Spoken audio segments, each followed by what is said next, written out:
it'd help if I clicked the right scene. I kept clicking stream start, which is that starting screen, like 10 times. And there we go. The Sub Pump Symphony. All right. Whoop. I wonder, yep, it's gonna catch the camera. All right, so let's get some tools out here, guys. Did not do any kind of like real progress over the week, but that doesn't matter. Just more dovetailing for us.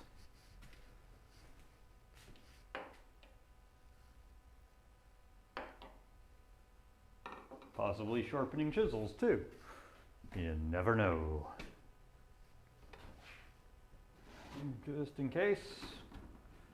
So that the box is fully, come on. We're gonna have to start waxing you. So the box is fully accessible in case I need something from the downside. There we go. Which you never know. You never know, but the time we have and what we've got to get done, we're most likely just going to be cutting tails. Oh, come on. Seat. You know how to sit. There we go. Apparently you don't. Anyway. So, what are we doing? These. Also,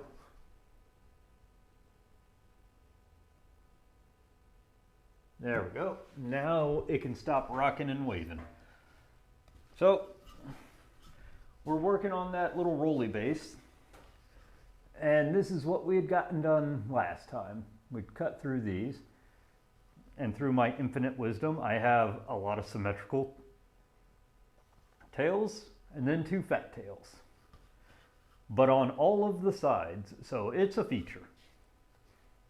So we're gonna go ahead and just start whaling away. There's one thing we need to get, didn't think about this, I do need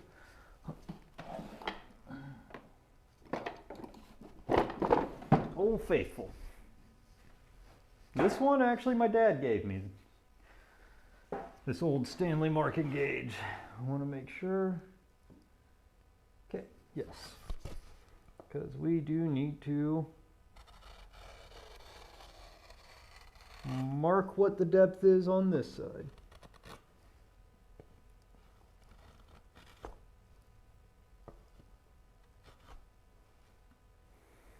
There we go. And we'll start on the side that has X's. Okay.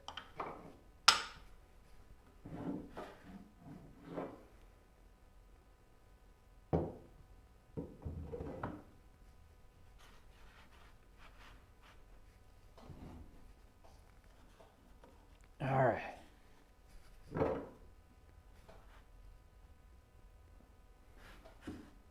Oh, I do have one. Okay, good. There. No.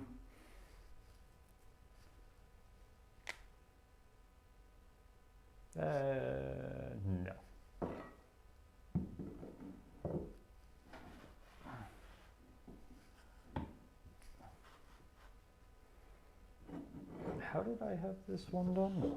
That'll do. Anyway, there we go. Loud noises, guys.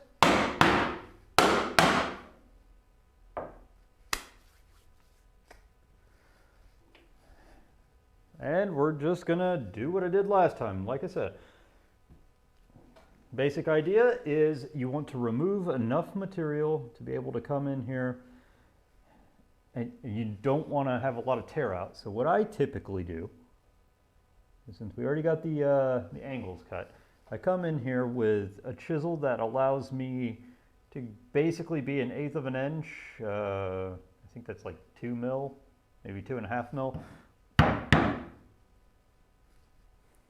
And away from my line, and we just go. We typically only need about 2 hits, because 2 to 3, depending on how soft the wood is, but you can definitely hear that change. And you can, the other thing, you can hear it, you can also feel it. It's kind of the same with leather working. You can definitely feel when your punches cut right through. You can feel when something is resisting. As soon as you can feel that like dead beat of resistance and that you hear that solid thud, you know you've gone far enough. Hey Mecca, how you doing? Trying that there talking thing like everyone's telling me to do. And then you just come up from the front, and like I said, we sized our tails so that I have a clean 1/4 of an inch in between, just a little bit more than a 1/4 of an inch actually, but so that I can just use my 1/4 inch chisel and pop these little guys out.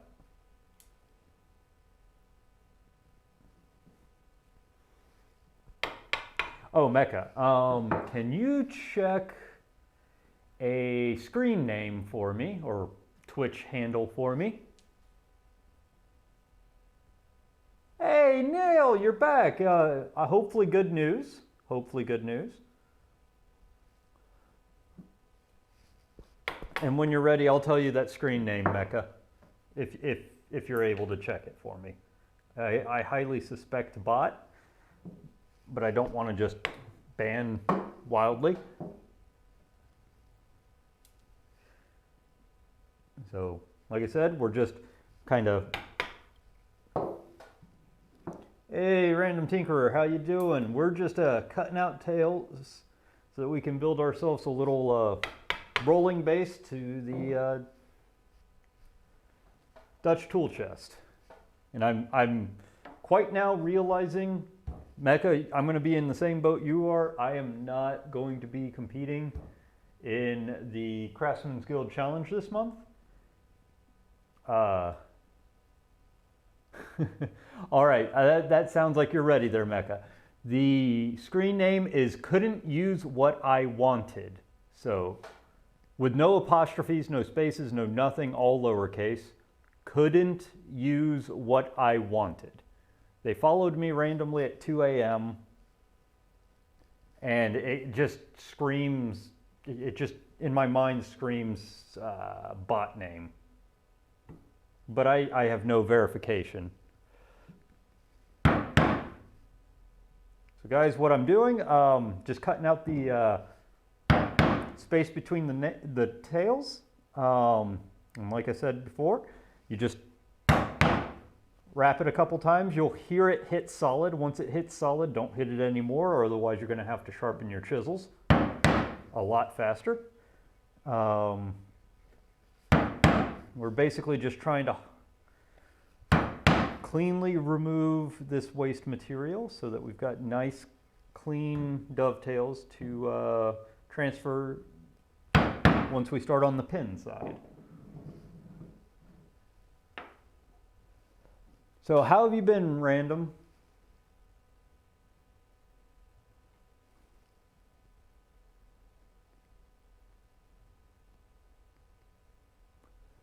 I get follows when I'm offline too. It's just, to me, that one is either a very clever Twitch handle, which applaud since it's not a known bot, or B, it just kind of was one of those not sure.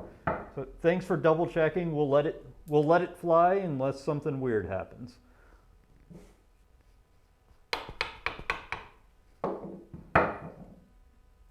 And slowly work down each tail until we're about halfway.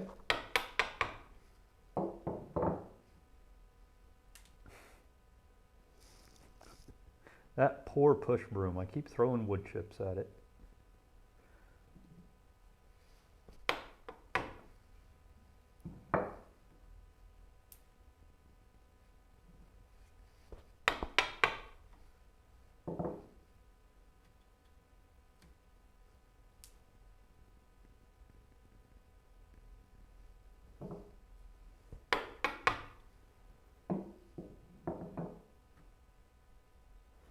Yeah, and same for me. Mine is on Instagram. It's on the website. It's think it's also on YouTube. Yeah, this guy,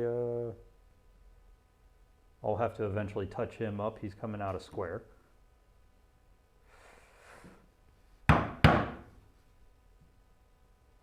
So yeah, like I'm used to seeing them pop up at random times. It just, like I said, I was just being paranoid. But yeah, nailed. Hopefully, good news that you're here. I'm glad to see you're back.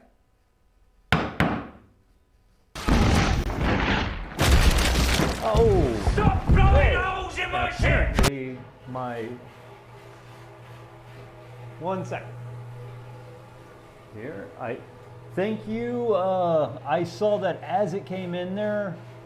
What, Owen?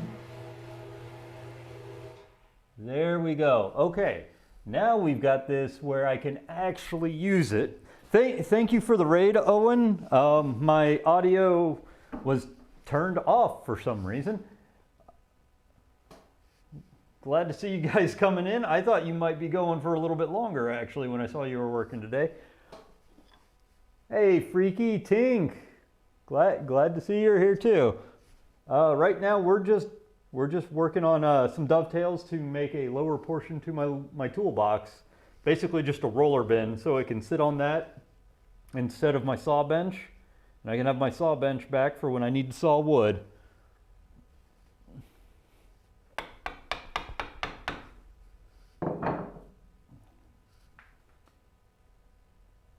So what were you working on here tonight, Owen? Was it wood or metal?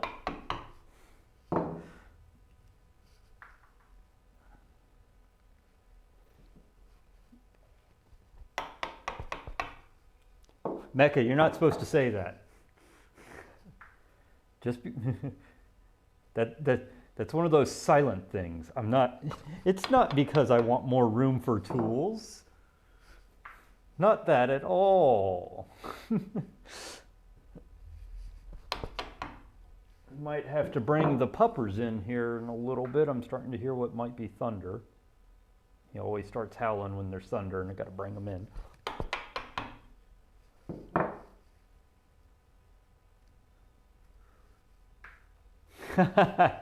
Very true, Mecca, very true.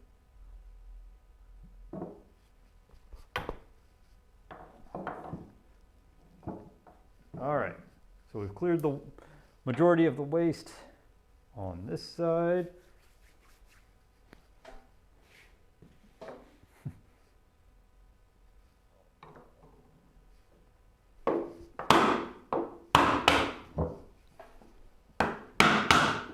Sorry for the loud noises, guys.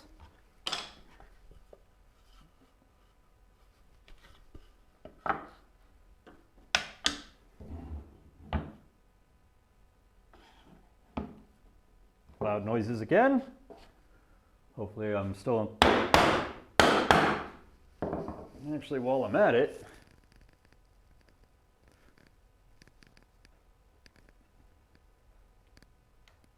why don't we get you guys a little bit better picture?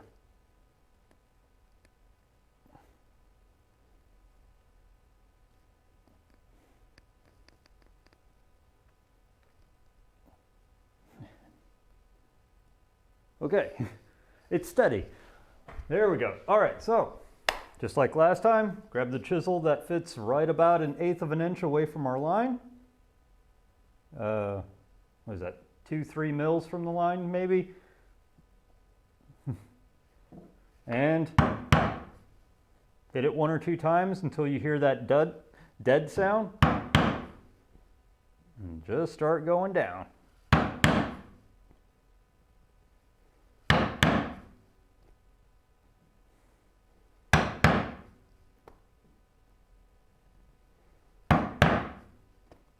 We're just, very beginning, you're just trying to take, 90% of it out.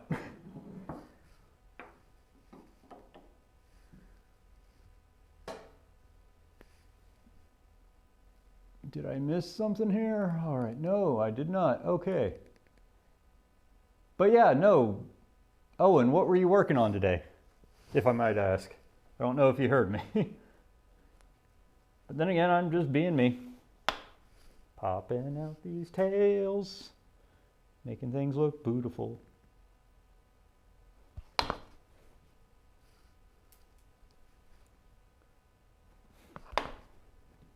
Also, the raid and follow and everything else are new, so I don't know if the audio is a little too loud.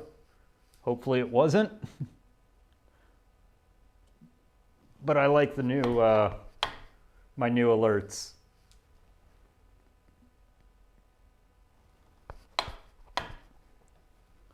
And as I was saying before, I'm probably not doing the Craftsman Challenge this time again, even though I had a decent idea of what to do.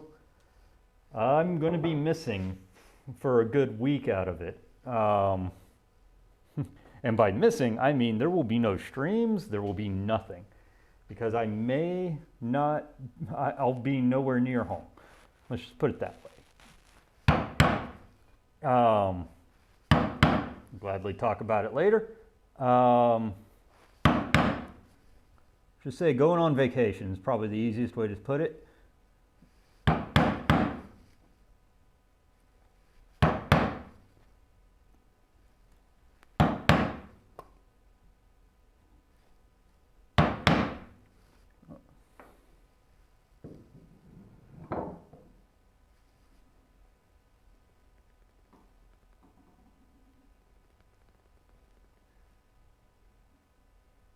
Crochet hook. Ah.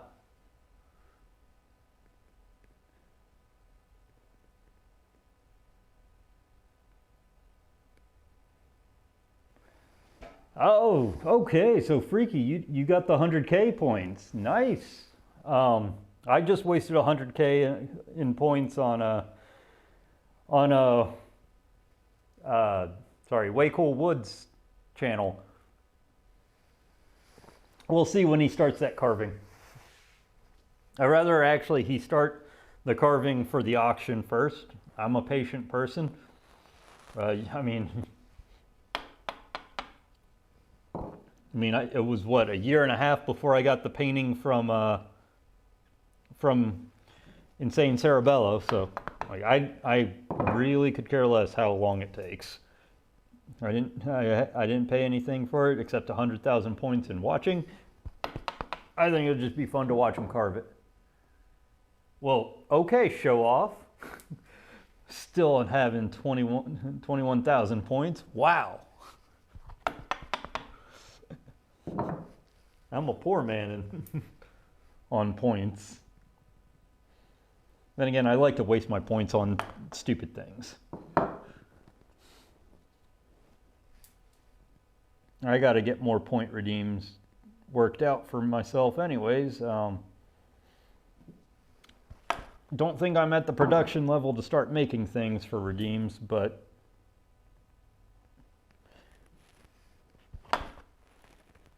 I think I'm getting close to the point to the next, nope, don't use that. Use the bigger one.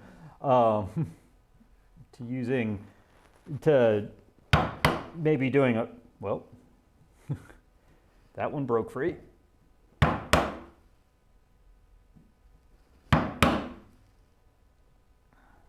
To doing my next giveaway though.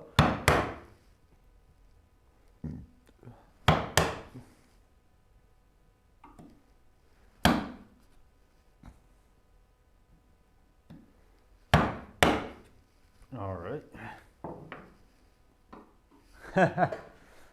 All right, 1 second here. I still need to get audio for those. But they'll be, oh, you stopped being locked. I saw you following me. Swear they're gonna come and get me.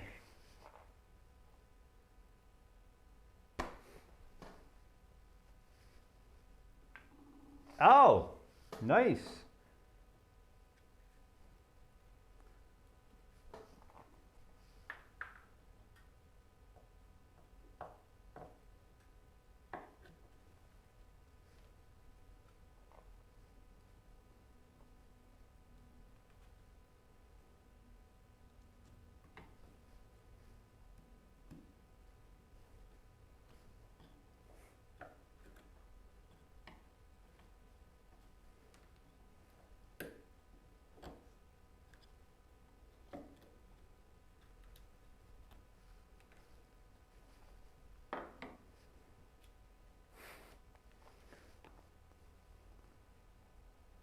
Okay.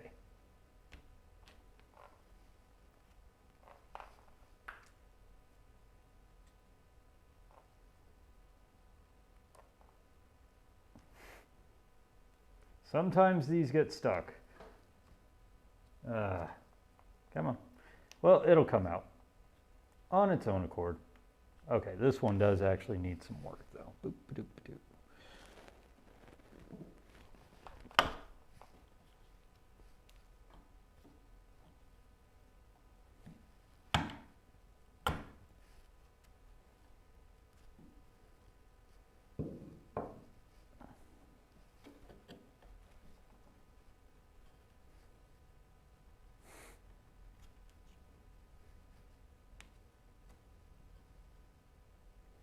It'll come out eventually, don't worry. Next step is defining these shoulder lines. So now that we're down to 1/8 of an inch, we start cutting it in half.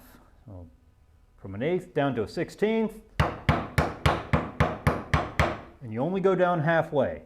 Otherwise you're gonna have a big blowout issue when you get to the end.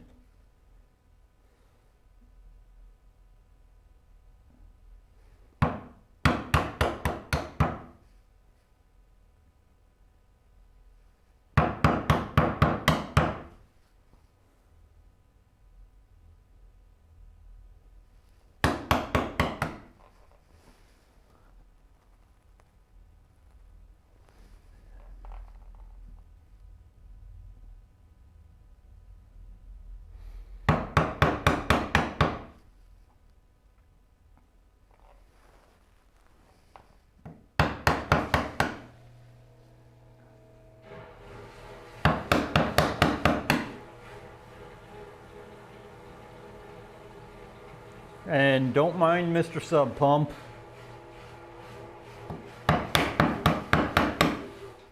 On rainy days, he likes to sing the song of his people.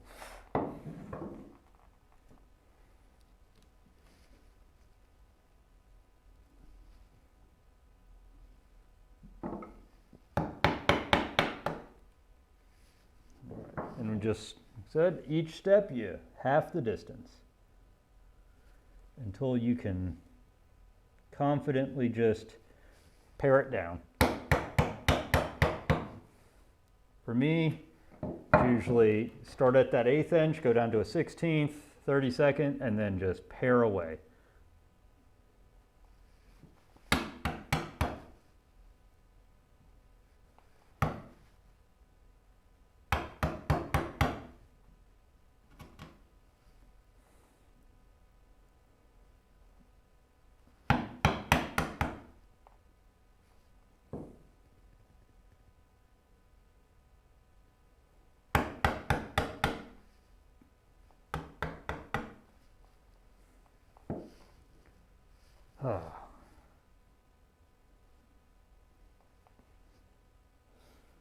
But yeah, my brain, as soon as we started working on this project, my brain was like, yep, nope, we're just gonna make this.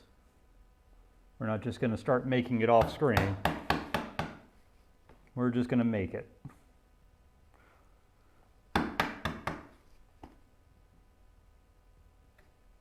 All right, I think we are at the point of paring this side. Woo, okay. I need to make a timer for that at some point.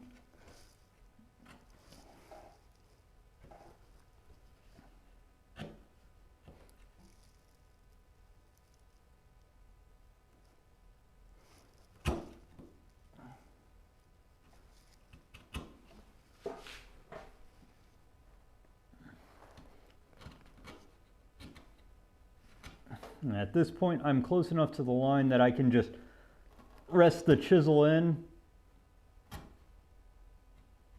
and just pare right to it.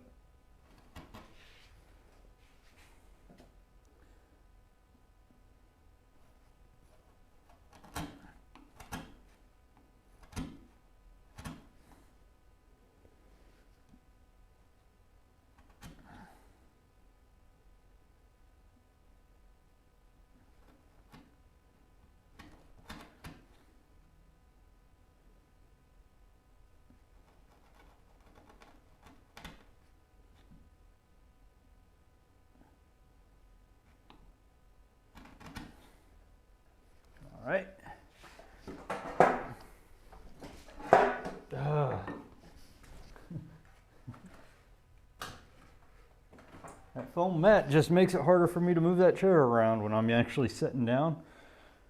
I guess now I just need to make myself a rolly chair to go with my rolly things.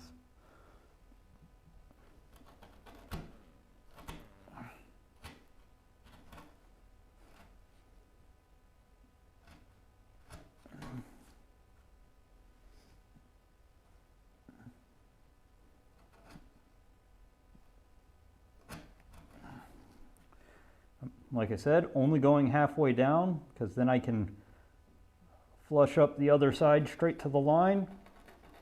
And if there's any inconsistencies, it's in the middle and it's hidden. Keyword is it's hidden. Where no one will see and no one will have to know.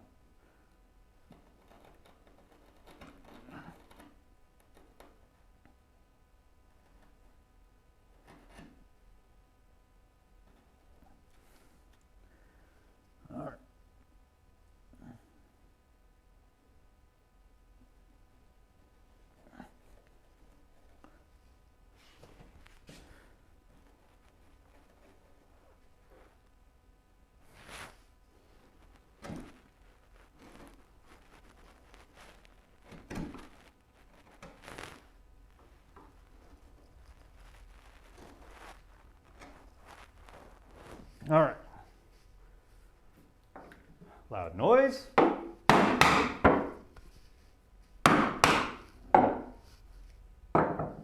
Enjoy a quick beverage. Thank you, Dark and Stormy. And like I like to say, not sponsored by Woodcraft.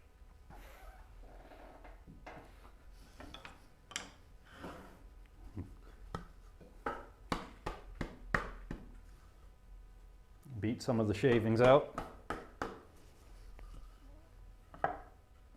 Hey look, I can finally get that chunk out.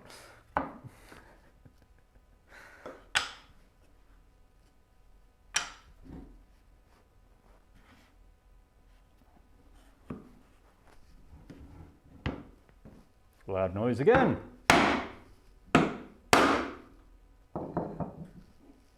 All right, we're back at roughly 1/8 of an inch, so we're going to be peeling these down until they're about the right distance.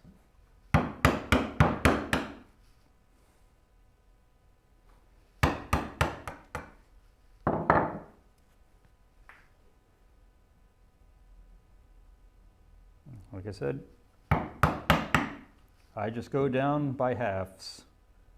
Start at that 1/8 of an inch and then down to a 1/16. If you feel like you need to go further, down to a 32nd before you start shaving, go down to a 32nd. By the time you're at a 32nd, you should be able to pair.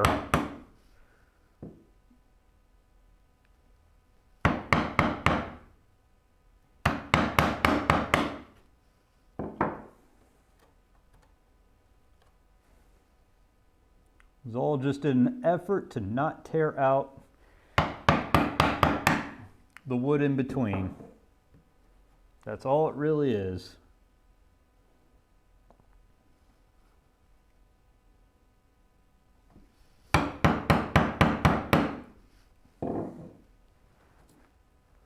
Don't ask me if I have any secrets because I'm still learning and I still get a little tear out in the middle. So my secret is I'm still learning, I don't know. But working from both sides is actually a very good idea because then the tear out's in the middle and nobody knows. And you can slowly just get better.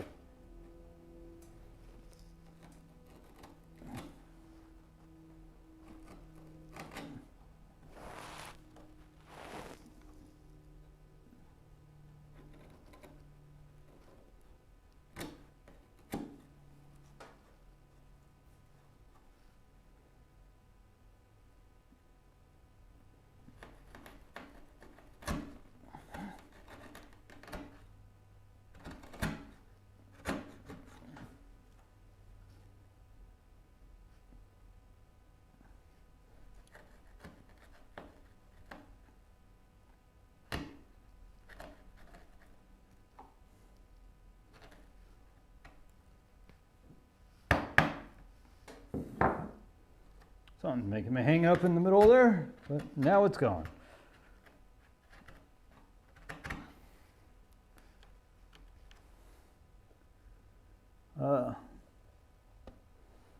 One of these days I'm going to actually do it on command, but to, to everyone from Owen, I'm Wes. This is Plain Old Woodworking. I'm a hand tool woodworker on Twitch here. Currently my project is building a lower section to my Dutch tool chest, and we'll take a small journey over there real quick. So this is my Dutch tool chest. Right now it sits, let's see if I can get it to go down, sits on top of my saw bench here. Yep, it freaked out for a second. And what I'm doing is just basically building a lower section to it that's going to have wheels.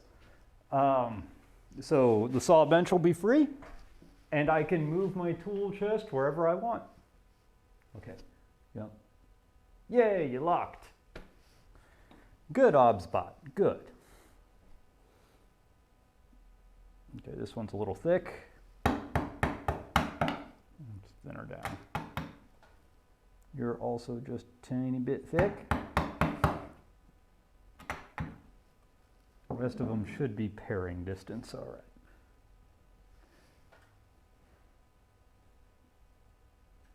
So right now we're just cleaning out these tails, and then we're gonna clean out the tails on the other sideboard for it, and time permitting, we might start transferring the tails over to the pin boards so that I can start the pin side of the dovetails. One second here. Let me see if I can just. That's what I thought. Okay.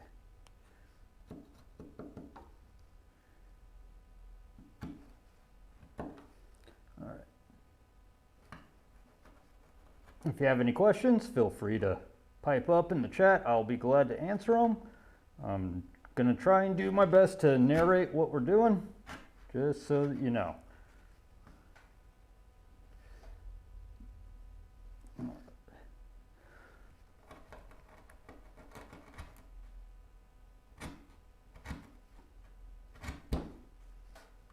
Okay, all right, almost there. We're almost there.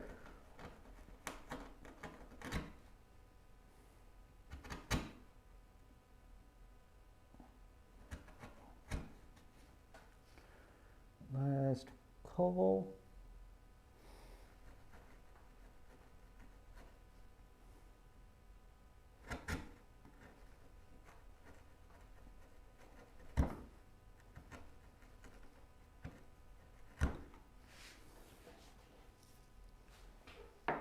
Loud noise, hold your ears.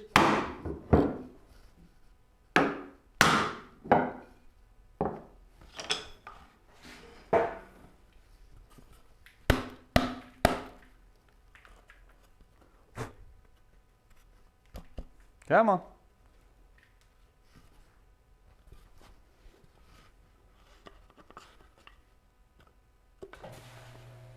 Ah, the sub pump in its wild and natural habitat.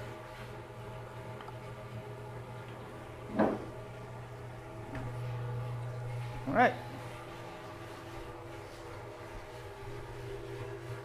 There we go. This is one of the sideboards. It now has its dovetails in. Do the next sideboard, and then hopefully if we got time,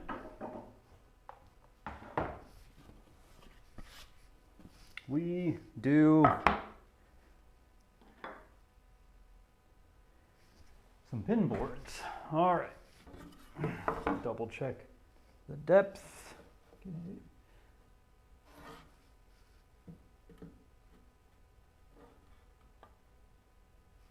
Okay. Because this side did not get marked when we cut the tails originally. So I'm just giving myself a little baseline to cut to. for each side. And then this side, I believe, nope, we are good.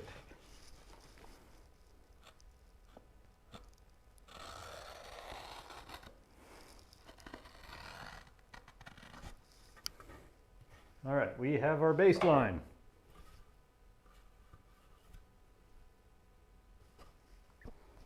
Let's make ourselves a smart self. Let's, for whatever reason, we did not mark what is cut and what is leave on any of these. Don't be like Wes. Make sure they're marked beforehand, otherwise you're going to have a hard time.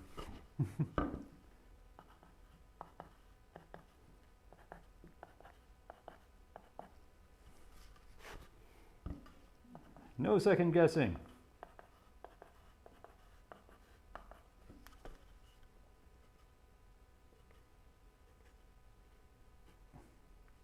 How did this happen, Mecca? Oh wait, okay, I know why. This is the board in the back. We gang cut boards. This is the board that didn't get marked because the front board got marked.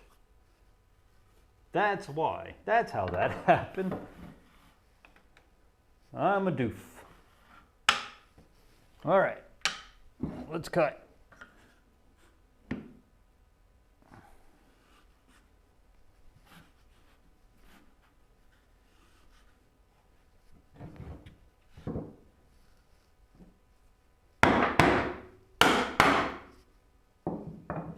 All right. Like I said before, we size these dovetails so that I'd like to say we size these dovetails so that this chisel fits perfectly at 1/8 of an inch. But anyone who's been on this channel before, that's random happenstance. We size these dovetails so that the 1/4 inch will fit perfectly in between here. That's the only sizing we did. We made sure that we could get the 1/4 inch there. By random happenstance, this chisel fits perfectly right at 1/8 of an inch away from the line. So what we do, we get about 1/8 of an inch away from the line, give it a couple taps till you hear that wood ring dead, or you feel the resistance.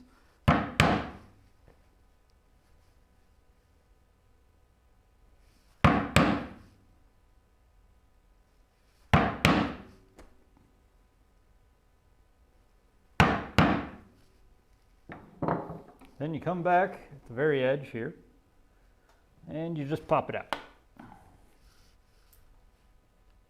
And this is why I said, yeah, we sized it for this chisel, nothing else. We wanted this chisel to fit. Because this one is essential at cleaning out this massive amount of waste. Is getting this chisel right in between. Now, I know some people saw their tails out with coping saws. I kind of like chiseling them out like this. It's a little more organic or restful for me because I have a love-hate relationship with my coping saw. I'll just go ahead and say it. Once you got that little bit cut out, you continue marching down, and our goal is to get halfway done. Once we have half the material off of this side, we flip and start the other.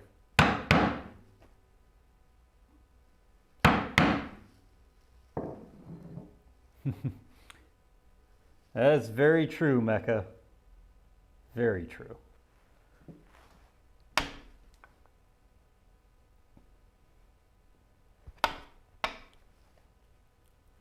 Don't know if Cat's out there at the moment.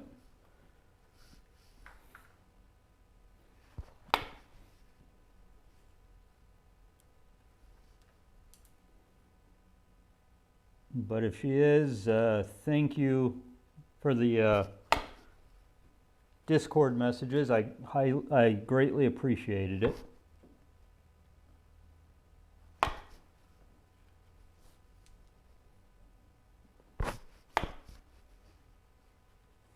And if she isn't, well, hopefully you catch the VOD. Because who knows if I'll remember it the next time you're in.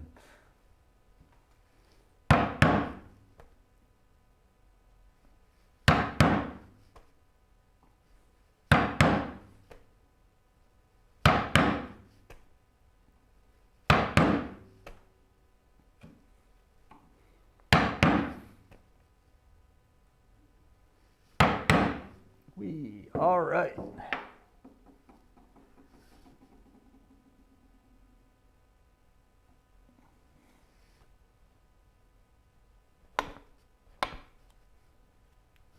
Chunklet. Chunklet.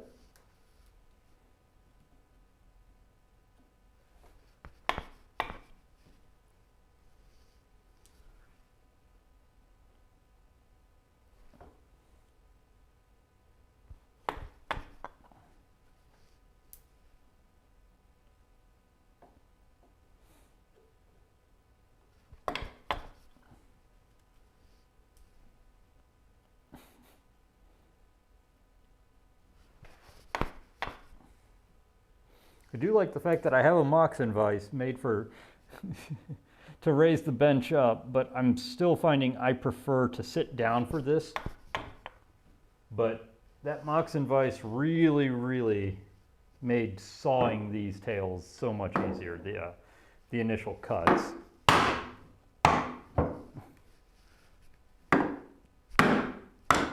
All right, drink break.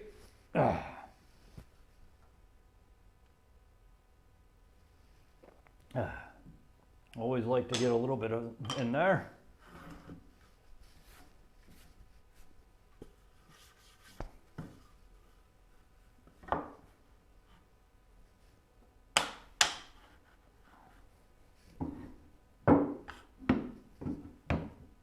Loud noises.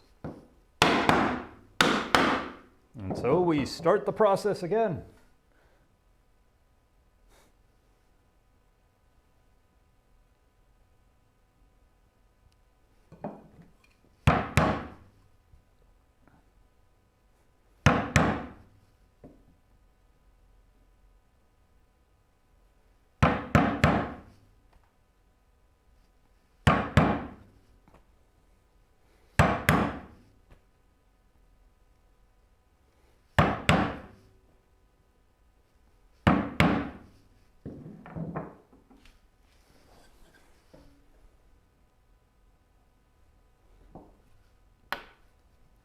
Plink.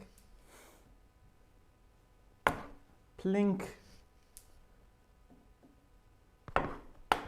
Plink. Plink.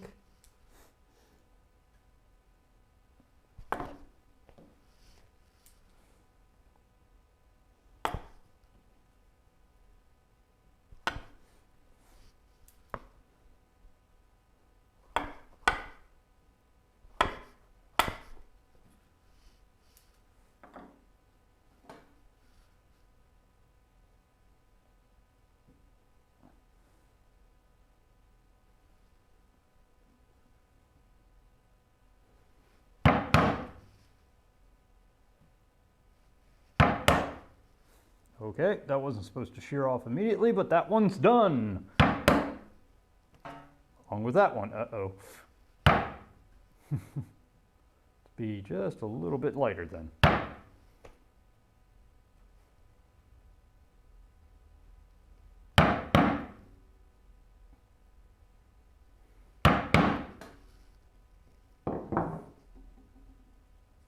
Yeah.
All right, we've made it through.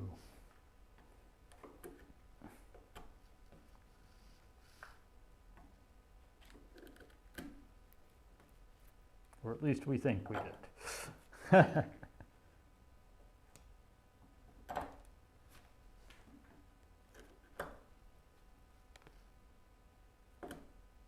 we go. Now we start cleaning. Drink break.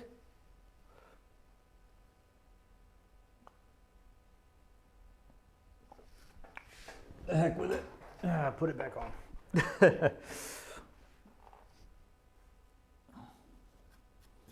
At this point, we have the distance.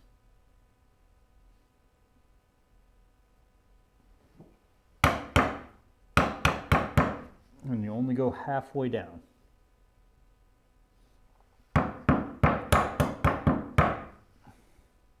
Basically, that 1/8 inch turns into a 1/16 of an inch.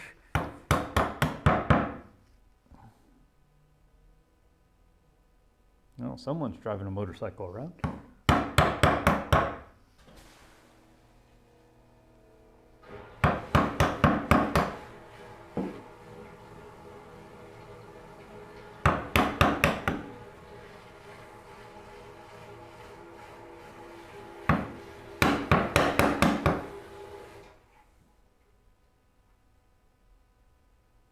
So recently I found a bunch of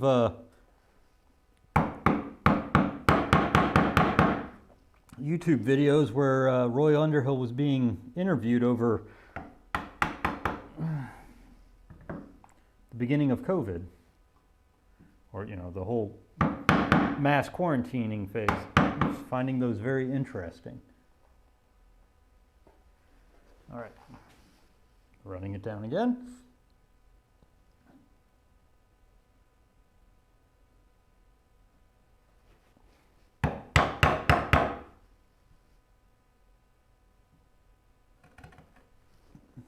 That's at pairing distance now.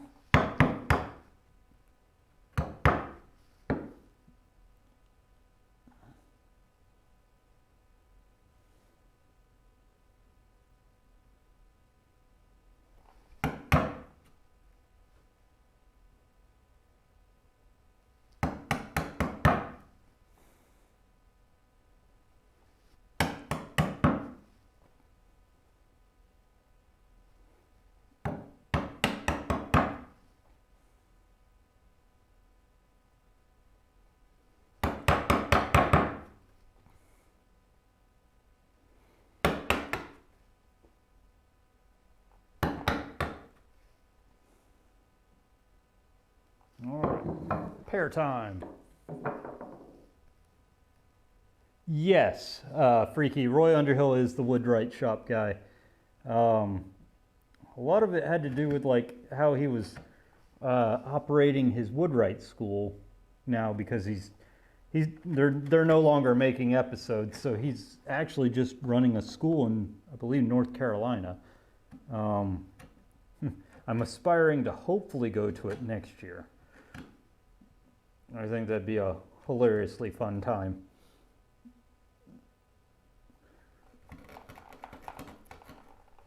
Get taught by the master himself.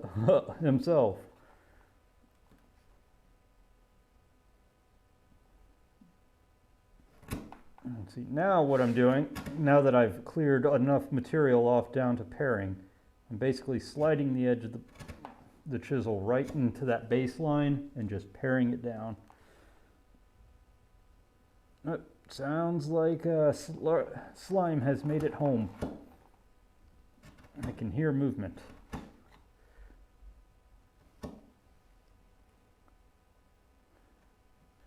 I used to watch both like New Yankee Workshop and Roy Underhill growing up with Dad. It'd be our Saturday morning thing. And then after that, we'd go out and start working the wood. Although, like, we never really did hand tool stuff. Like, I'm still very much learning hand tool stuff.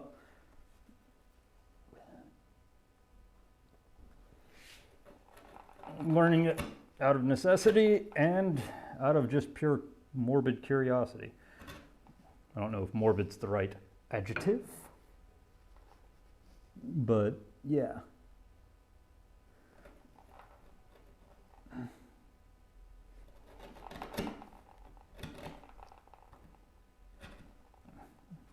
Because part of the reason why I do hand tool woodworking right now is A, it's affordable, very affordable. And then B, I have one outlet in my woodworking area. I do have power tools, I'm not gonna lie. I mean, my dad was a power tool woodworker, so a lot of my power tools are tools he gave me when he upgraded his tools. So I've got power tools that are probably older than me. Let's put it that way. Held together with electrician caulk and hope. Some of my power tools are very nice, some are not. But I have one outlet and not much patience to have to unplug, replug, set up a whole new station, like for woodworking, for every little operation.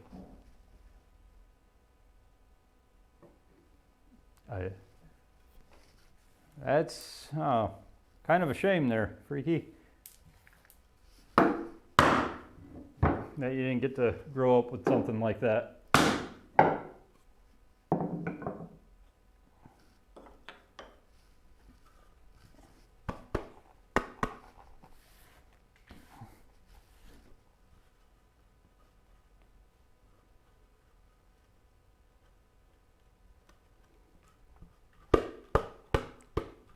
Remember to beat your wood, get all the fluff out of it. Try not to get demonetized by saying things in weird ways on purpose.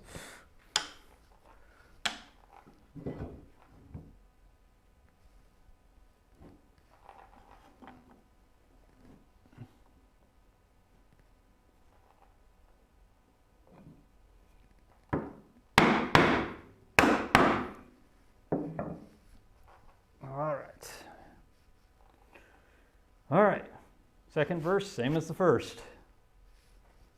Just, all right. Who knows, maybe one of these days I'll grow my hair out like I used to for reenactment and have it all the way down to my shoulders again. Give you guys the authentic pirate.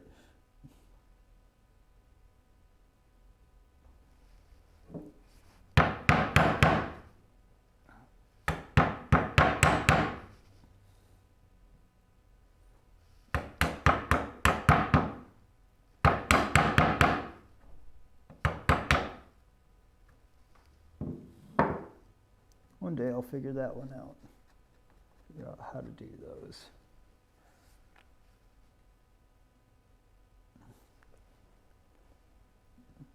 I'm gonna have to look that up, Guido Hen.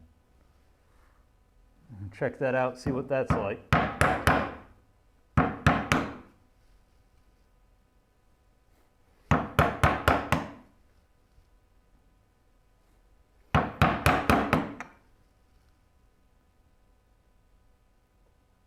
You'll have to excuse me if I don't interchange millimeters and inches. I'll try to. I mean, I can do the head conversion kind of okay. But yeah, so basically we start about 2 mils away, 1 mil away from the edge, and just progressively thin that down until you're basically a hair away, and then you just start paring away.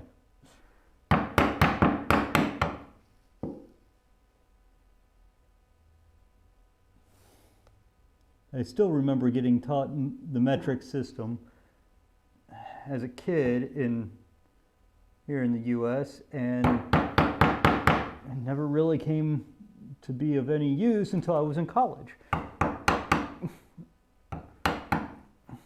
But even then, I mean, like, measuring system is only as useful as the person using it.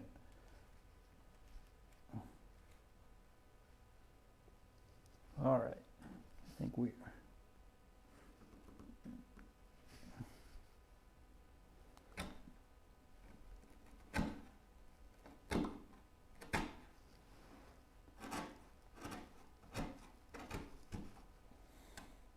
Human error is where it's at, baby.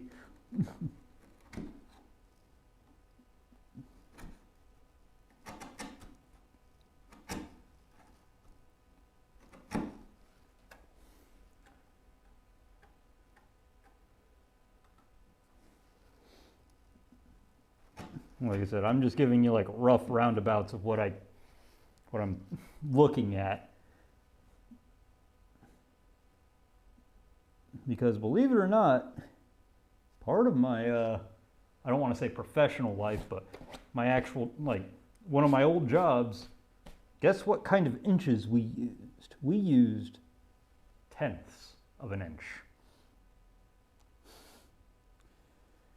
You do anything land surveying wise, you're going to be doing tenths of it. You're going to be using metric feet. Or not metric feet, but metric inches. Well, hello, computer. You don't need to be making any update noises on me. Paring down to the baseline.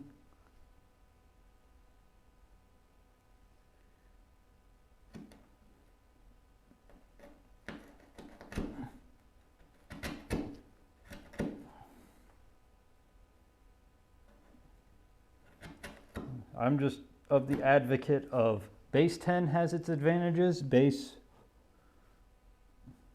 4/base 12, but /base 2 has its advantages.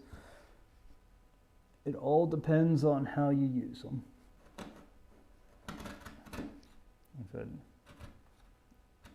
Standard, not standard, I don't want to say standard, but I mean SAE, Standard American, blah, blah, blah. But imperial units are a lot friendlier for head math, is all I'm going to say. A lot friendlier for head math because it's based on basic divisions of 2. Halving.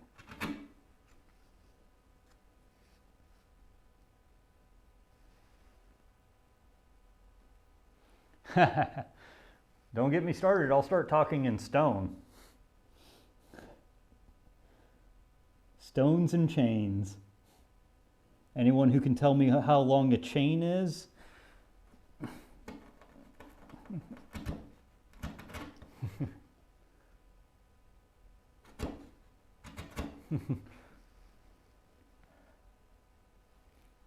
Yeah. Yeah. Imperial is better to do in the head. Metric is better at precision. Or SI or whatever you want to call it. It's better for precise work. It's not better for quick head work.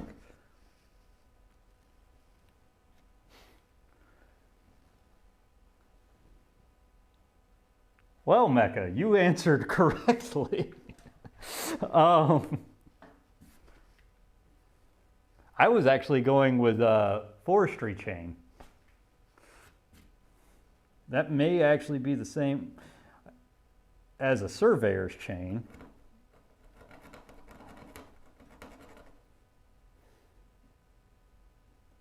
Because a forestry chain is 88 feet.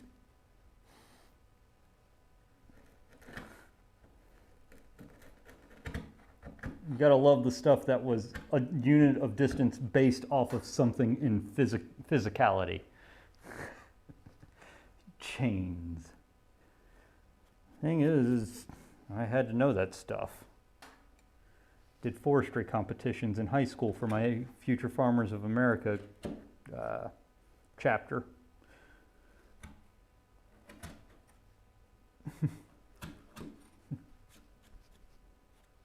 Yep. Take just a hair off that one. All right, now we move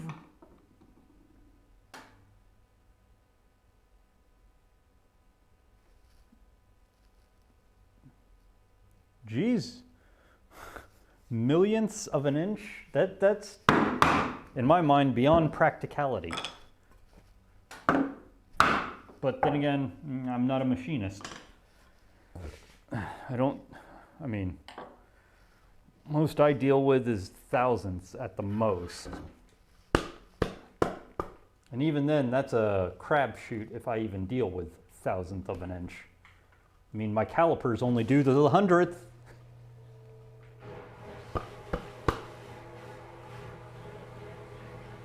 Come on. Get all the wishy-washy stuff out.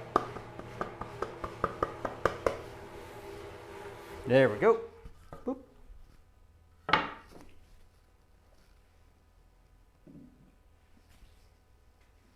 Wow. Okay. Get around the knee knocker. Which reminds me, is this still sitting over here? It is. This really does need to go into my marking tool tray in my tool chest. But yeah, my calipers, yeah, they only go up to 1/100th of an inch because I have those super sweet ones that are like doubly American. No, because they do fractional and hundredths. But then again, when you're making hand tool woodworking, are you really worried about thousandth of an inch? Nah. Like I said, it all depends on your profession. It really does. It all depends on your profession.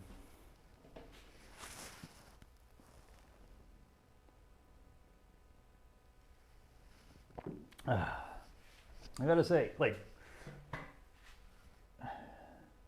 I'm glad you guys like come and watch me, because like this started as a way just to like as a grand experiment, because you know, when everyone gets laid off, you gotta do something in your spare time, especially when nobody's hiring at the same time, you know, in the grand furloughing and laying off time that it was a couple years ago. But I'd always liked woodworking, and I was like, I'm just gonna set up my shop. And then kind of got the idea of, well, why not just have a camera on while I'm setting up shop? And now I've got people watching me do this. This is kind of weird. But I like it, and I guess the point I was trying to get myself to was, this is like, even if I'm having a bad day at work, I get to, like, on Wednesday, I come home, fire up the camera, and we just do some nice chill woodworking. Sometimes there's a dark and stormy or a beer sitting next to me. Speaking of, why is this all the way over here? And sometimes there isn't, but I mean, like, especially like the week I've had this week, this is great to come home to. And it got me full fired and back into woodworking, so I'm really happy about that, because I've always been like, well, I don't have enough shop space for my thousands of tools. No. But I mean, like, you know, having one outlet, it kind of irks everything. But like getting to come home and go, okay, today's wood shop day. Yeah. Oh wait, whoa.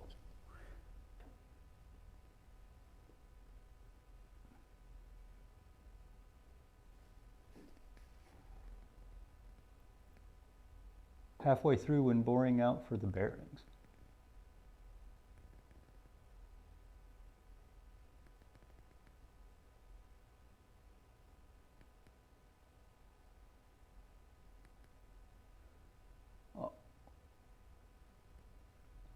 Divide by 3 or 6 in the metric. It doesn't, like, that's where imperial exceeds. Imperial is based on fractional math. It's not based on decimal math. And honestly, I won't fight the point, because like I said, it's an opinion. But for me, dividing by 4 is not a clean number in imperial. Dividing by 2 is, divide 10 by 2, you get 5. Divide 10 by 4, you get 2.5. It's basically the same thing, it's just a way to think about it. Like,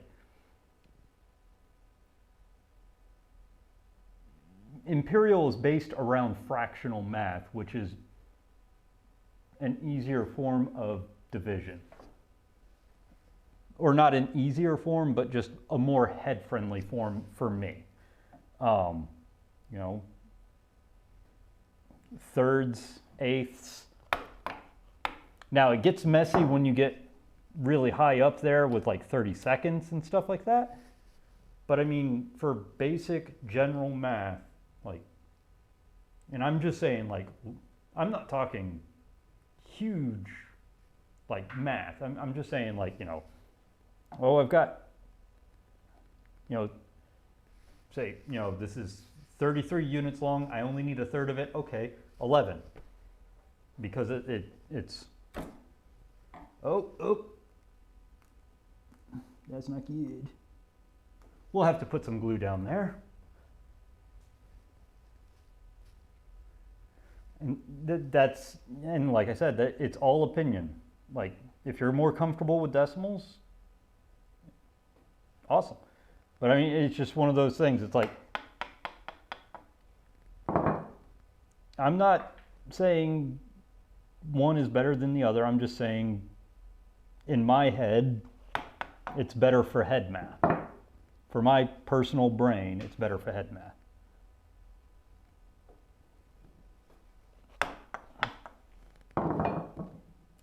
I will say this though, I'm not like saying I'm ignorant on it. I mean, I've got a minor in mathematics. I went all the way through partial differential equations. I understand the need for decimal points and irrational numbers. But yeah. Hey, Avarian, how are you doing? Yeah. Like I said, it's just, it's a very personal thing. I don't care one way or the other. If you like imperial, imperial. If you like metric, metric. My only big pet peeve is when people try to keep converting in between the two. I had a job a while ago where I had to design some equipment that was going into Japan. Unfortunately, the code we designed to was imperial. We had to convert it to metric and then convert it back. And it was just one of those things that, like, you're introducing error if you have to convert. So the having to convert back and forth between systems is not ideal. That's what I don't like. And I understand, sometimes you have to. I mean, hell, I had a job where I had to, and I didn't like it. But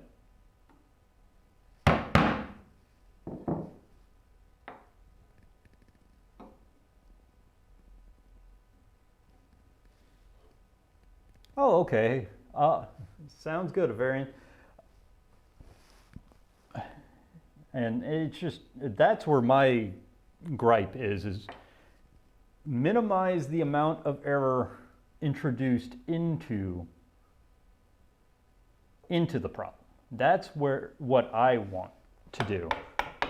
So if you start in metric, go with metric. Start in imperial, stay in imperial. Because my brain's screaming at me about significant digits right now. Sorry, I'm in a weird rant mode right now. Because when you're converting between the systems, nothing is clean. Nothing. There is always error because the conversions between are not definite. I know I've said, 1 inch is 25.4 millimeters. That's not true. That's the closest approximation that I know as a conversion point. it's actually like 25.39 something or another. It's basically an irrational number because you're converting between two different baselines. Yep. Very true. Rounding always kicks your ass going between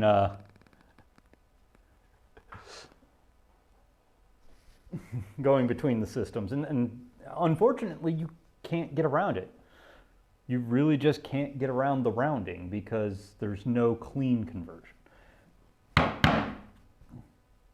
As I said before, I have no qualm with either. I've been trained to use both.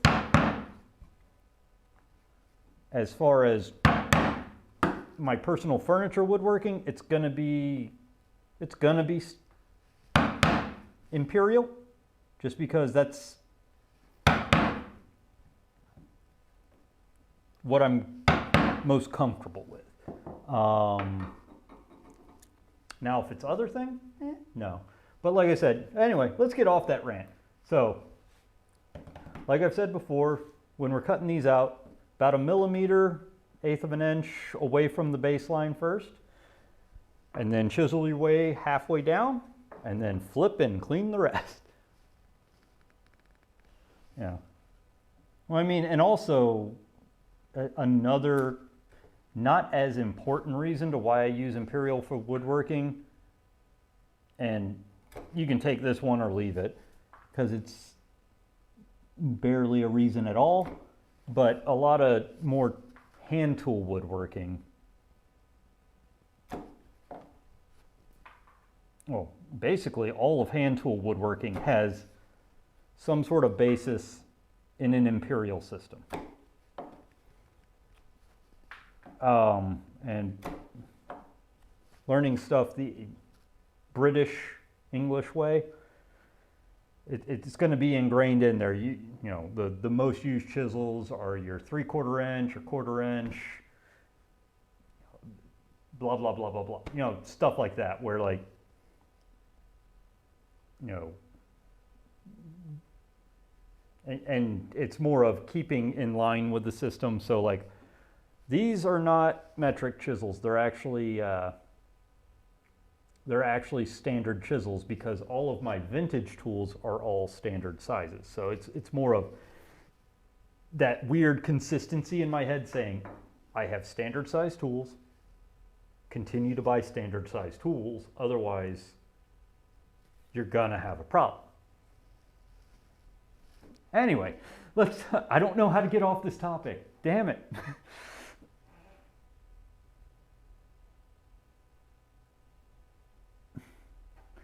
I have a piece of African blackwood. What can I make with them without electrician's tools?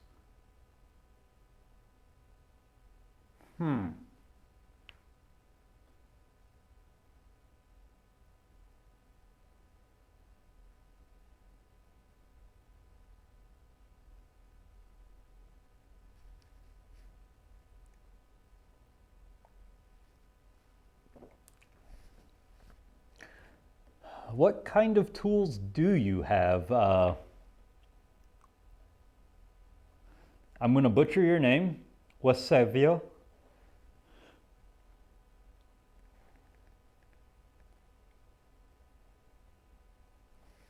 And also, thank you for the follow. I must not have heard the follow thing chime up. Thank you for the follow.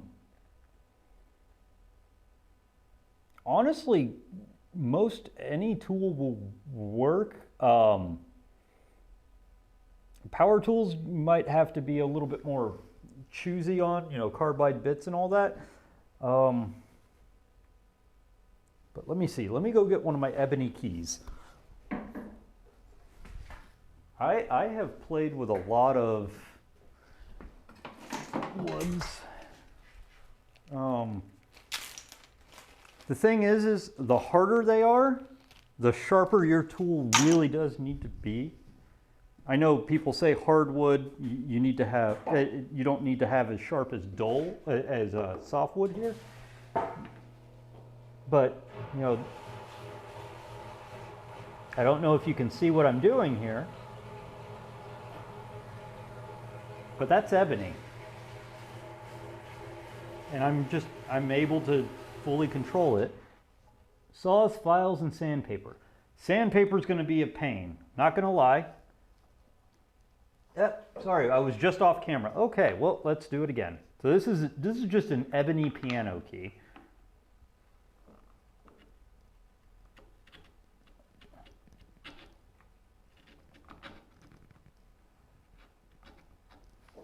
So, and I'm not trying to brag or boast or anything.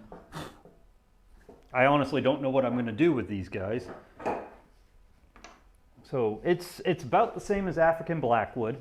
I know those woods are kind of a brittle wood. Saws will be fine going through it. Chisels will be just fine.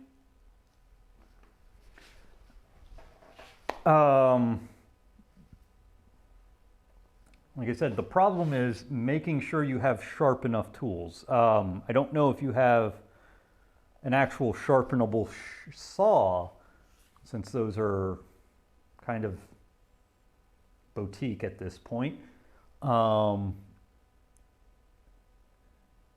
Sanding will be a pain. I'm not going to lie. Sanding will be a pain for that. Just because of how hard ebony and blackwood is.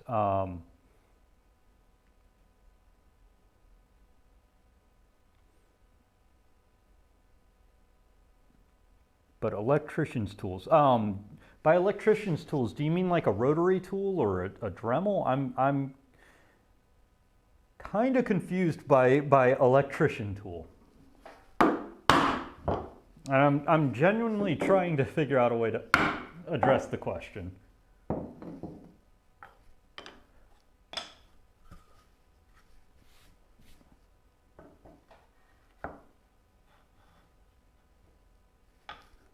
Making sure that we don't have glue being compressed right into this.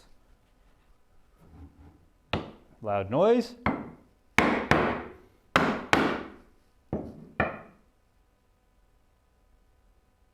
I would not suggest carving tools for ebony or blackwood just because, like I said, very, very hard, very dense, very brittle, so it will like to chip out.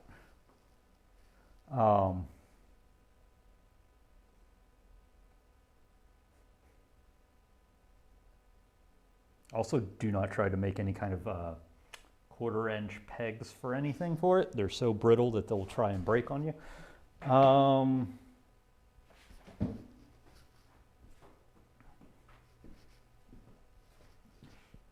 But let's see. And it's just me trying to just freehand pare the top of it. It was so much smoother with its shellac on it when it was a sharp key.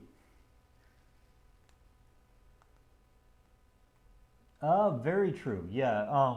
If you've got saws will definitely go through blackwood very easily. Honestly, the wood I'd be worried about cutting through is it's going to sound weird, but wood from the rainforest. Typically, there are some woods in there that will burn a carbide blade. Don't ask me how I know. Just there are some dense woods from that area. I don't condone it.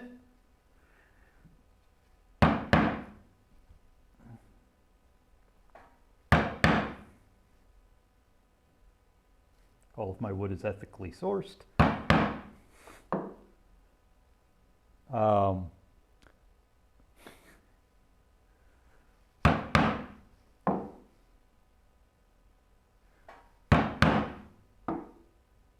But honestly, if you've got some boxes, I would honestly try just some boxes with it. Yeah, I mean,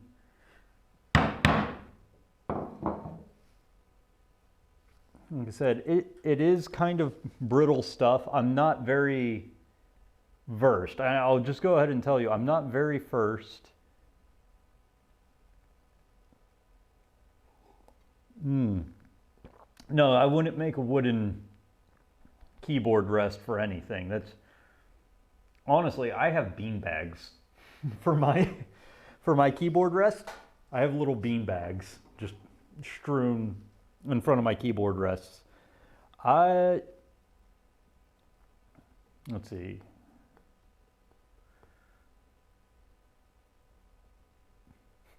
You're asking a guy who builds boxes what to make, and all I can come up with is boxes. I'm a terrible person.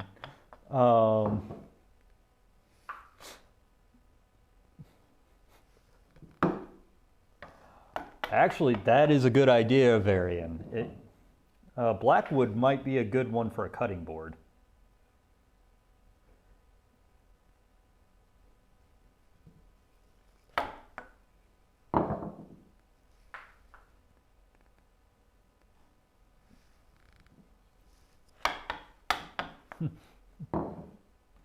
Thank you, Avarian. Thank you for saving me from not knowing what I'm talking about.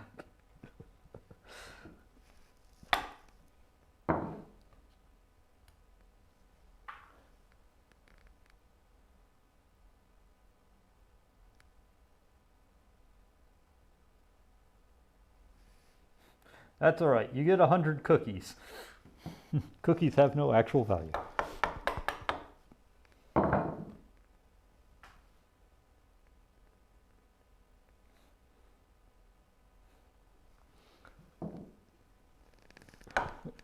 Oh, that's all right. We said thank you for the follow. Sorry, I'm not. I wasn't too much of a help, but yeah, no. If you got chisels, saws. Honestly, I don't know where you're located at, but I mean,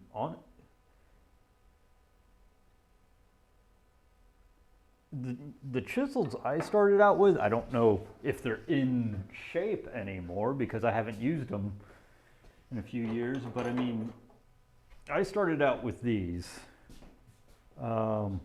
Definitely not in shape. They're just, and definitely don't do this with a sharp tool.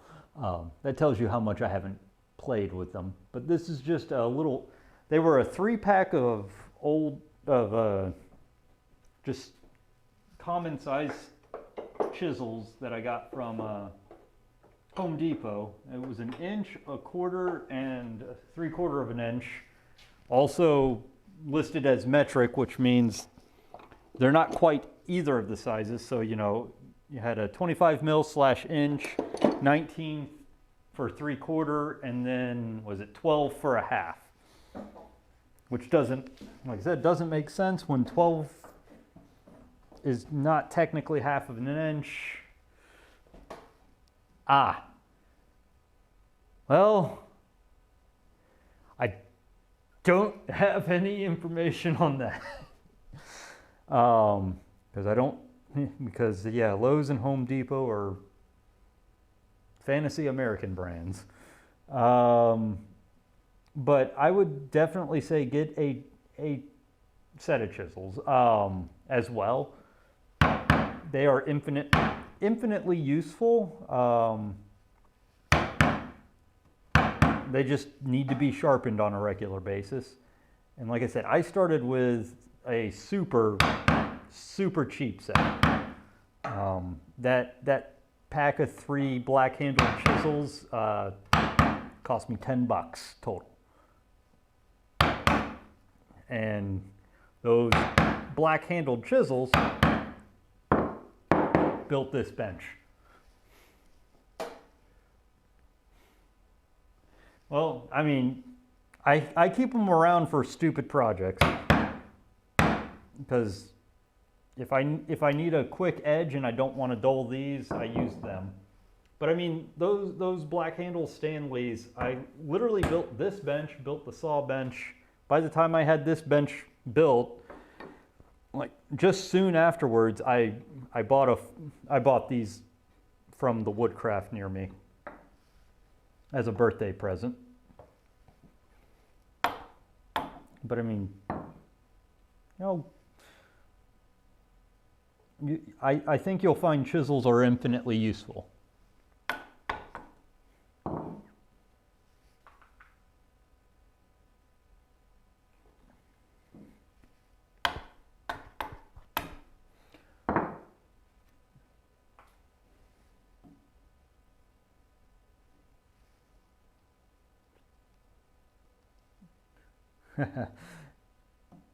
Oh, Narex chisels, nice.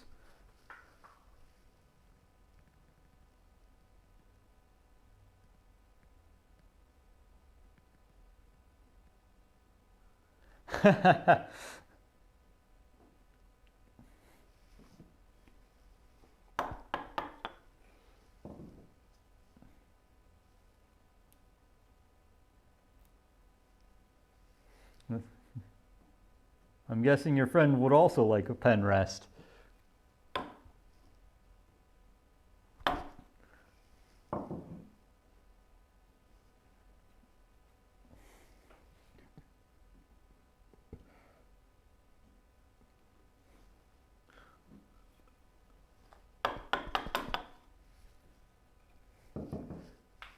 All right, the way it's looking, we're probably going to get all the way done with this, and then Sunday will probably be we'll be doing pin boards.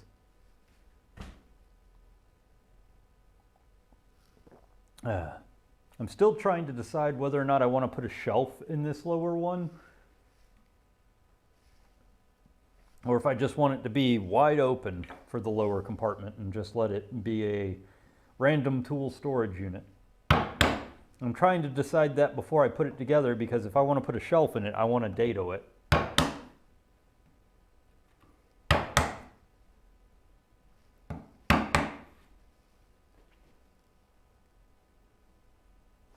haven't used them really all that much.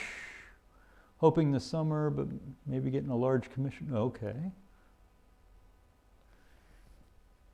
Well, hopefully you do get to break them in.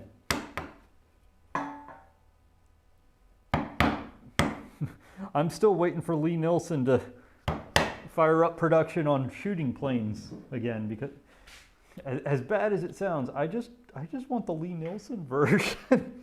Like, if I was in dire need of a shooting plane, I could have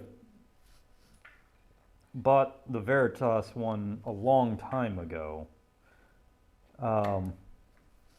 But I'm just content as can be, just waiting to see when Lee Nilsson will fire up production for him again, because I'm a sucker for the Stanley looking ones. Me and all my old Stanley tools and Stanley look-alike tools.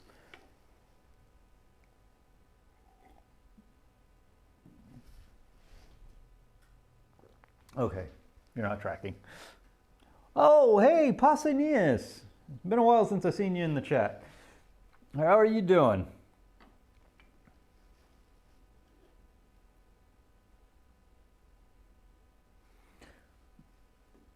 Yeah, I did go back and watch when you first pulled out the block plane. It looks like it's in a much better condition than what mine was. Let's see, one second here.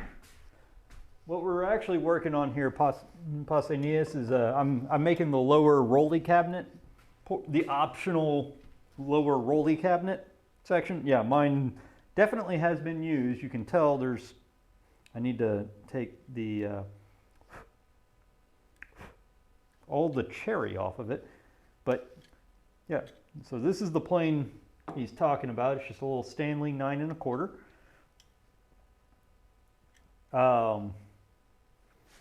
Helped him secure one,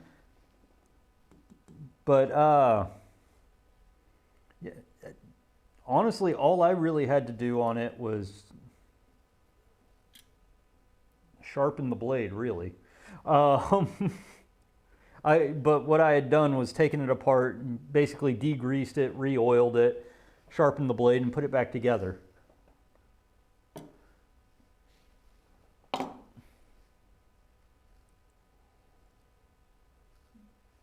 Yeah, I saw you were starting to work on your bench again there, Pausanias.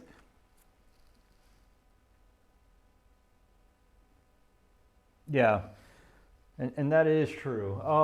Speaking of which, I'm thinking about giving away,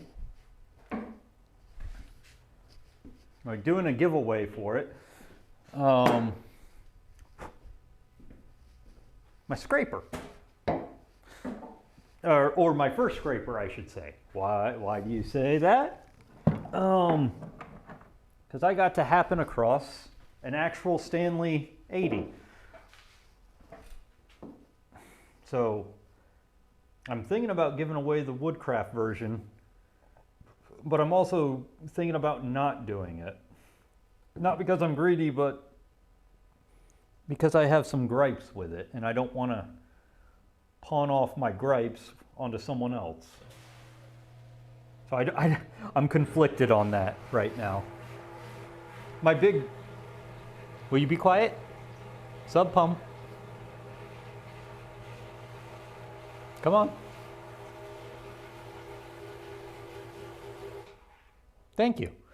And it brings back memories of when the sub pump was directly behind me when I was working over there on stream. But my biggest gripe about it is everything about the Stanley is wing nuts, so you can easily hand adjust it. This one, and I like, you know, big gripe be damned, like all you really need to do is replace these with a wing nut of some form, but they come with hex nuts. That's my big gripe. Other than that, it works fine. I just don't like having to like get a wrench out to adjust it or to take the blade out and sharpen it. Also, I thought this was a straight copy of an 80, but they are very slightly different, including the fact that the Stanley 80 is slightly bigger, yet slightly lighter.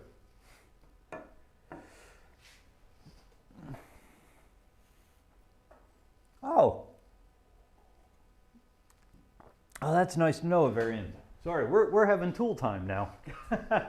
So here's my first plane. It's my father's number 4, Stanley Bailey number 4, I believe from 1921. The only thing that's not original on it anymore is the blade. I had to replace the blade.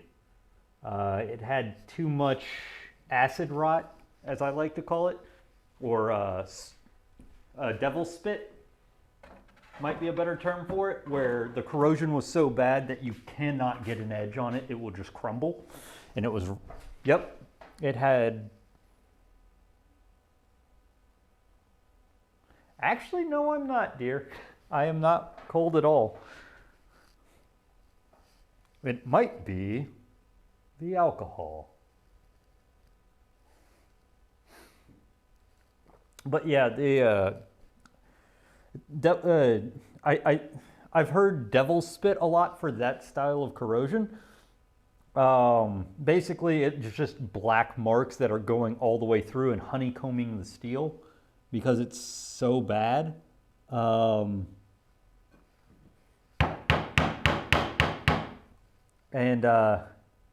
when you try to sharpen it, it just starts crumbling because the corrosion is just honeycombed into the steel structure.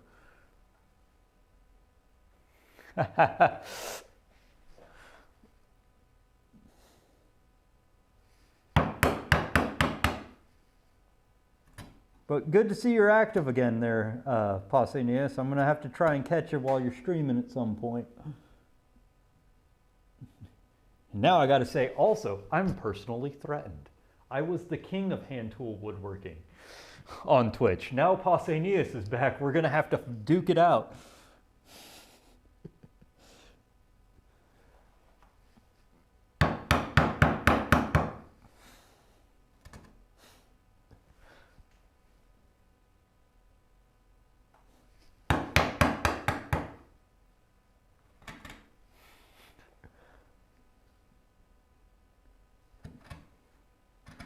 We're going to have to duke it out and find out who actually is the king.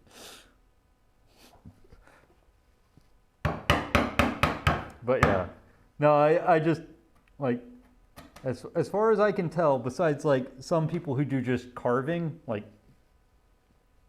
I haven't really found a lot of people that do joinery, like hand tool joinery on Twitch. Like, to the point where, like, when you took sabbatical, I was like, okay, I don't know if we're going to come across anyone now. I think we're a rare breed.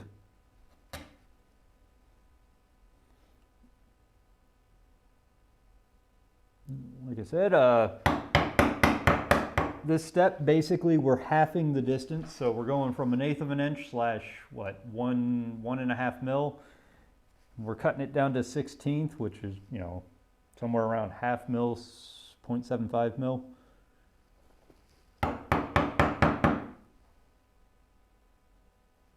Actually, let's double check my math here. How much is a mil versus an eighth?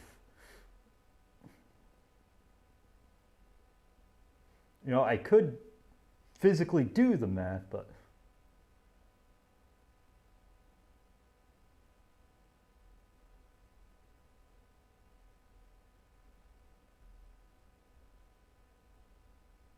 of course, you don't want to type correctly.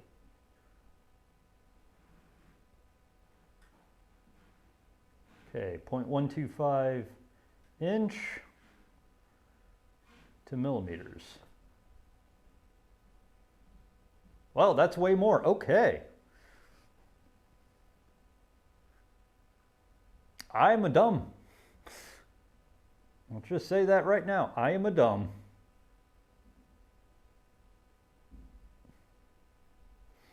I am much a dumb. Okay, so 1/8 of an inch is 3 mils.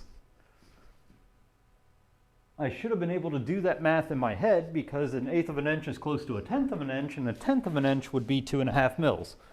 And then you just add a little bit to it, because 1/8 is bigger than 1/10.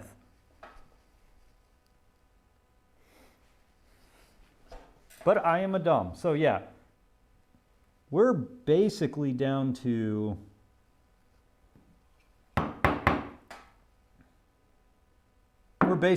a mil then right now. Somewhere between a mil and 3/4 of a mil, and then I'm just going to start shaving off here soon.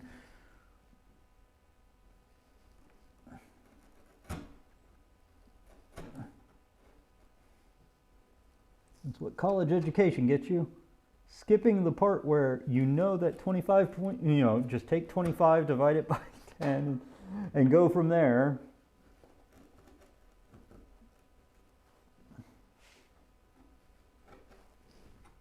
So now we're just paring it down.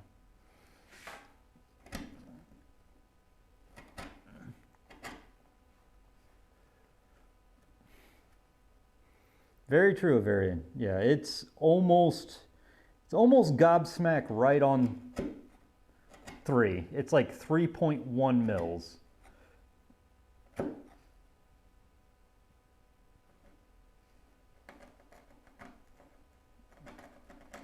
So now I feel bad because I've been lying to you guys about dimensions. I must punish myself. Consume.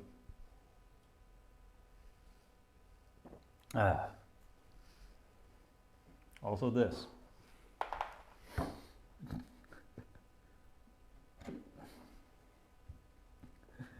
Thank you, Avarian.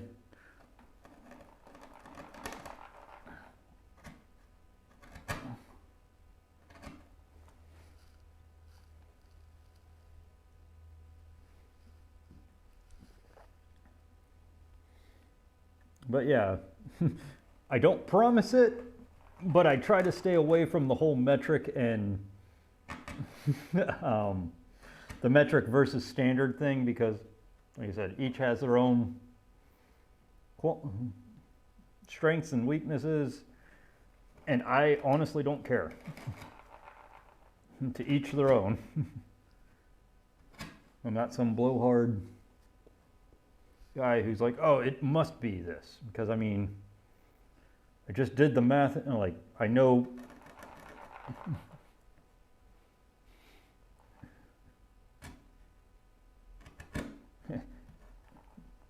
Believe it or not,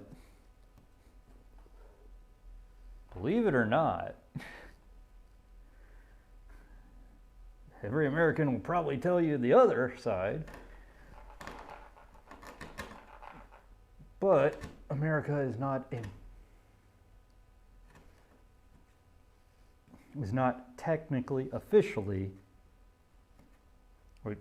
we have been in the slow transition over to metric for a while, but I mean, like, the thing is I think we tried to legally change it, and it's just one of those, it's not too hard to change, it's too expensive, is basically what it is, and politicians run with that all the time. It's too expensive to change, because you got to change every single mile marker sign. No, and I'm not saying like every exit sign, or almost every mile on every single interstate has a mile marker sign. So like if you change one, you have to change every single one. Yep, okay, yeah, that's what it was. Like in 74, we were supposed to change, and then by 82, they were like, yeah, it's not gonna happen. But I mean, and here's the thing. I wasn't around in 82, but we were still being taught, it's gonna happen. Everything's gonna get converted over. You need to learn metric. I remember that. And like I said, I wasn't around in 82. But I remember that cleanly and purely, and all it is you have a relative conversion in your head. And it's like, say, speaking a foreign language.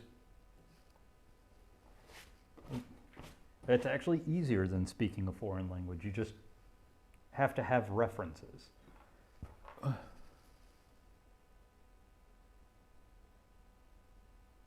Okay. Spell out USCS. What exactly is that?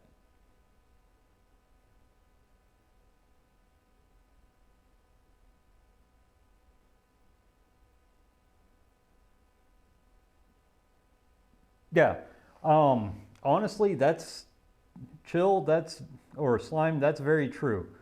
It really depends on your field over here to what system you use. The more scientific you get, the more, how the hell did this stream turn into metric and imperial? But the more scientific you get in your field, the heavier you are in metric. Here's the funny thing. Most engineers still end up using inches.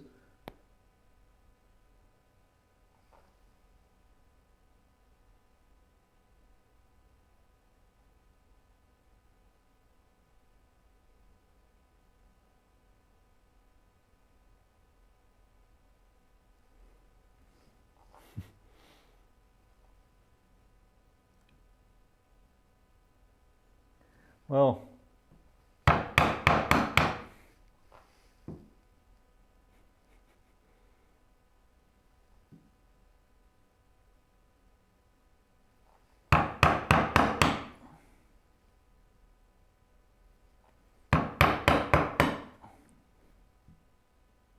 good question. Wouldn't it be a deca? What is it? I'm like running through the prefixes and going, which portion of the meter would be closest to the foot? Considering it's closer to, I don't think it's a deca.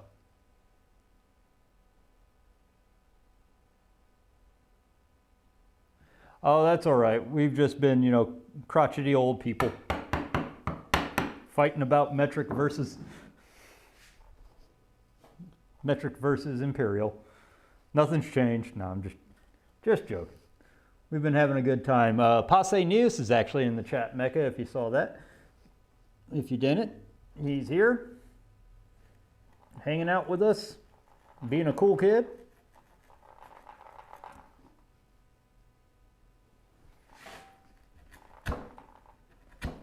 Okay.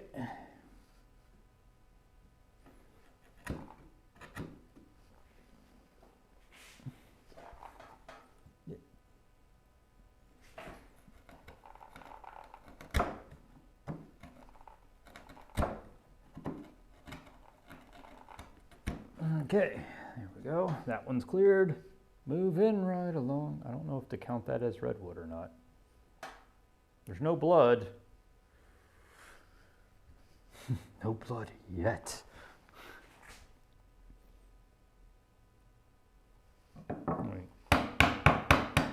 Shave a little bit of thickness off of that one before I start pairing.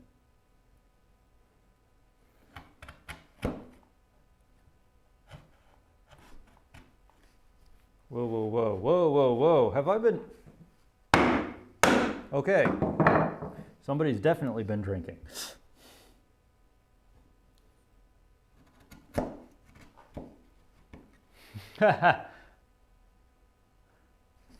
All right.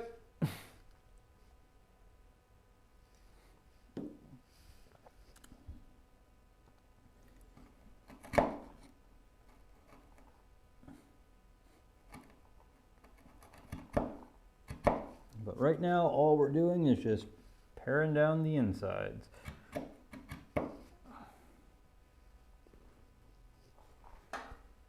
And then we will be done. And moving on to the pin boards on Sunday.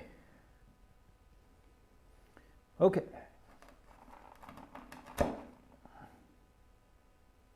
But yeah, due to the fact that we're gonna be trying to have a vacation here in May, right?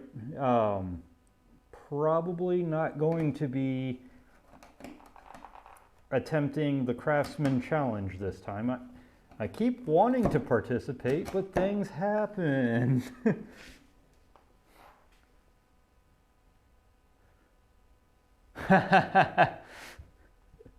And I helped.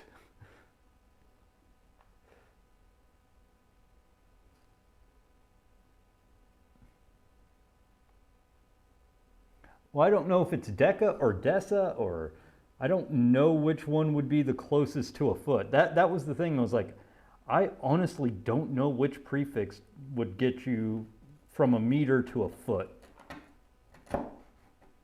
Fine. That's number 2 then. I missed that there was another one. That, or I just didn't realize I did a third one. We don't know. Ah.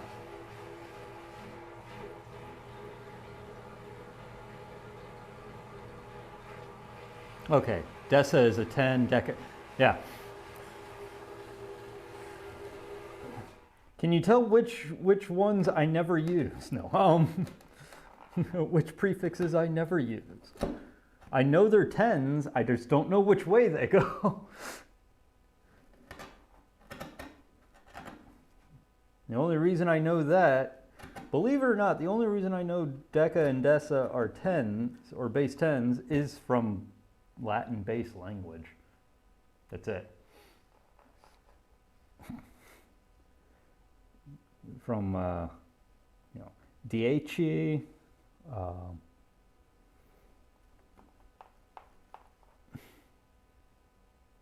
nah, not even decimals why I know it.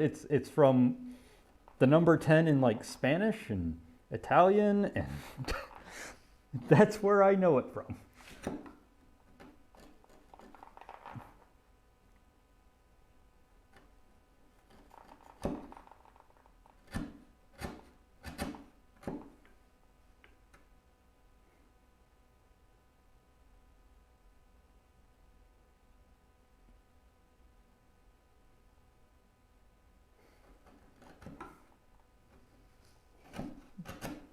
I'll have you know I have a degree in engineering. I have 2 degrees in their engineering. One of those degrees has architecture in the name of it.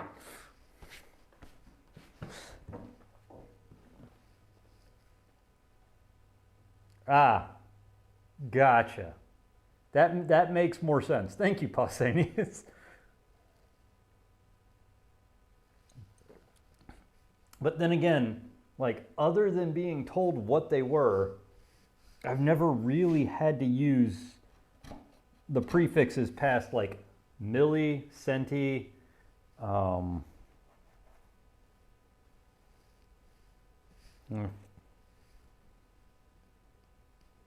Mecca, I'm not against you. Like I said, I've had a job where I had to do tenths of an inch, hundredths of an inch. I didn't have to do thousandths because it's impractical for the amount of error it is to land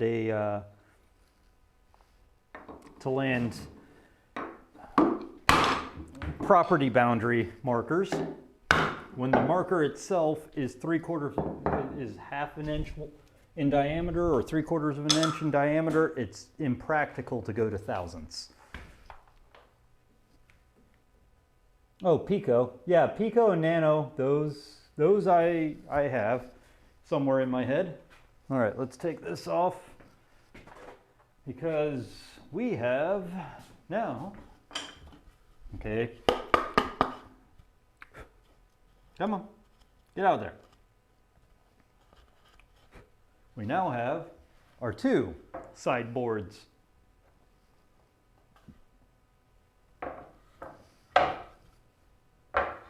For the wee little rolly cabinet. But it is also 9 o'clock and I should probably raid us out to someone. But guys, I'm glad you guys showed up, hung out, had fun, heckled me, got me all riled up about different measuring systems. But like I said, to each their own. I've used both and I had to convert between them. I don't care. As long as you're comfortable with what you're doing, there's no reason to fight over it. All right, so we got Boyd is still streaming. Do we have any others in the Woodcraftery? Most likely not, because it's Wednesday, it's night, and nobody does anything. And also, if you've got a suggestion for rating, oh, whoa. That's interesting. American Heartland DIY, looks like they're making a coffee table. But if you've got any suggestions, feel free to ask. Oh, actually, Texas Space Agency, looks like he's doing a 600 follower special. If you guys are up for a little bit of forging, and I actually think we might be doing that.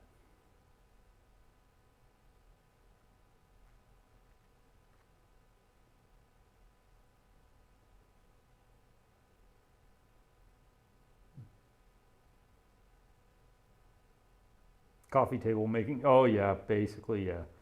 So, question, coffee table or what looks like a coffee table or forging?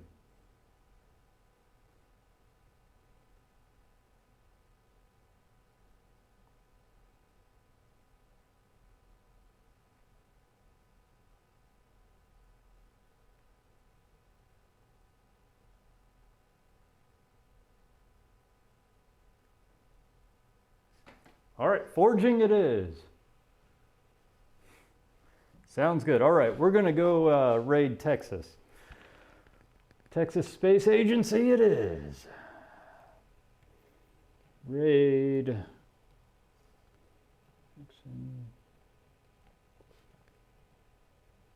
How do you spell that? H-C. All right. So you guys have a good one. I'll see you Sunday. We'll be doing pin boards and maybe putting stuff together. Because it'll be a fun time. So guys, have a good one. Thanks for hanging out. And wow, this it's starting to fail right as we're rating out. That's good. Have a good one, guys.